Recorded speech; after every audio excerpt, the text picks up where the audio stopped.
Welcome back to mcad Solution. Training for Excellence. In today's video we will explore the topic why drafting is done after designing. Let's start. Drafting is the process of creating two-dimensional drawings from three-dimensional models. In CATIA V5, drafting is typically done after the design is ready. There are a number of reasons why drafting is often done after 3D design. 1. 3D models can be complex and difficult to understand.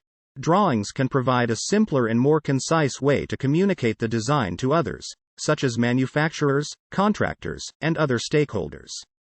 2. Drawings can be used to create detailed manufacturing instructions. This can include things like dimensions, tolerances, and materials. 3. Drawings can be used to document the design for future reference. This can be helpful if you need to make changes to the design or if you need to provide information to a customer or supplier. Communicate your design to others. Drawings are a universal way to communicate the design of a product or part. They are easy to read and understand, and they can be used by manufacturers, contractors, and other stakeholders to build or repair your product.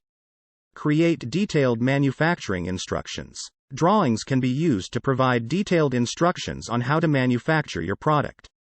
This can include things like dimensions, tolerances, and materials. Document your design. Drawings can be used to document your design for future reference.